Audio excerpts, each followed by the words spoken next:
మనకి అందరూ ఏ ఊరక్క మీది ఏ ఊరక్క మీది అని అంటున్నారు కదా. ఏదో కాదండి, మా ఊరు అనంతపురం నుంచి 13 కిలోమీటర్స్ ఉంటుంది. మీరే గెస్ చేయాలి. అంటే అంత పెద్దది ఏం కాదనుకోండి. అంటే మా ఊర్లో సుబ్రహ్మణ్య స్వామి ఉన్నాడనమాట. చాలా బాగా జరుగుతుంది కదా, మీకు కానీ పెట్టిన వీడియోస్. సుబ్రహ్మణ్య స్వామి ఉన్నాడు. గ్రేటెస్ట్ సుబ్రహ్మణ్య స్వామిది అందరికీ తెలిసి ఉంటుంది. మొత్తం అనంతపురం జిల్లాలో ఫేమస్ అనమాట గుడి. చాలామంది వస్తుంటారు. అనంతపురం జిల్లాకే పెద్ద ఫేమస్ అయిన ఒంటికింద సుబ్రహ్మణ్య స్వామి ఉన్నాడు కాబట్టి మీరే గెస్ చేస్తారు. ఏ ఊరక్క అంటున్నారు కదా, గెస్ చేయండి మీరేను. చూద్దాము ఏం గెస్ చేస్తారు అని. మా రొటీన్ లైఫ్ చూపిద్దాం అనుకుంటాను, కానీ ఎందుకో వద్దనిపిస్తుంది ఒకసారి.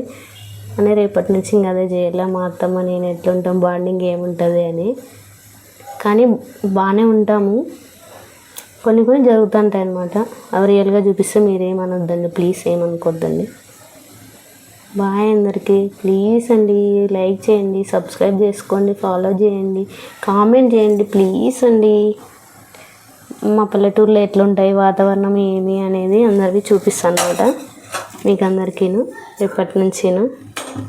అంటే బయటకు పోయి తీయచ్చు, కానీ అందరూ అంటున్నారు అన్నమాట, ఎందుకు తీస్తున్నారు అని. మా అత్తమ్మని కానీ తీసుకోకుండా చేసేటట్లు అయిపోయినారు. మళ్ళీ చెప్తున్నాను అనమాట, నీకు కోడలు ముఖ్యమో ఊళ్ళో వాళ్ళు ముఖ్యమో అత్త, అందరూ అనింది మాటలు ఎందుకు పట్టించుకుంటారని చెప్పినాను అనమాట.